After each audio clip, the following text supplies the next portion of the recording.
Pakistan peoples party के chairman Bilawal Bhutto Zardari ने हैरान कुन बयान दिया है। वो हैरान कुन बयान ऐसा दिया है कि सिंध पहले ही बोझ तले दबा हुआ है, सिंध को हर तरफ से नोचा जा रहा है। अब सोने पे सुहागा ये हुआ कि बिलावल भुट्टो जरदारी ने कहा कि स्मोग जो धुंध और मुख्तलिफ बीमारियों की वजह से खैबर पख्तूनख्वा और पंजाब में काफ़ी अरसे से पाई जा रही है और इनसे कई जो है वो लोगों की अमवात भी हो चुकी है।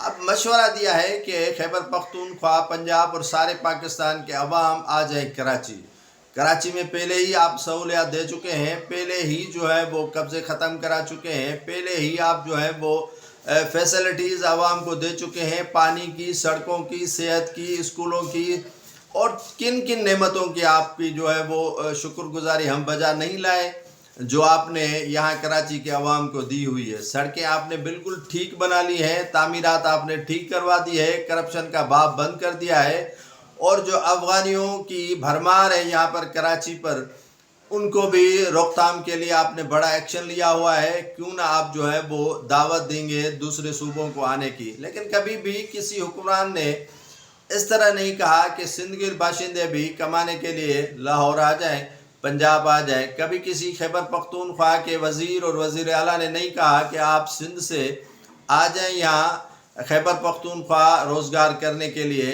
या बलूचिस्तान के लिए में आ जाएं। लेकिन ये बिलावल भुट्टो जरदारी और उनके वालिद ने पहले भी जितने ऑपरेशंस हुए हैं या आबादकारी की है गैरों की, और गैर मुल्की बाशिंदे जो लाखों में नहीं करोड़ों की तादाद में यहाँ कराची में बस रहे हैं, वो पहले ही मौजूद हैं। कराची में पहले ही आबादी का बर्डन है। लेकिन अब दोबारा जो है वो समूह की वजह से पाकिस्तान के दीगर सूबों के अवाम को बिलावल भुट्टो जरदारी कराची आने की दावत देकर एक हैरान कुन और मज़े का बात की है जो समझ से बालातर है।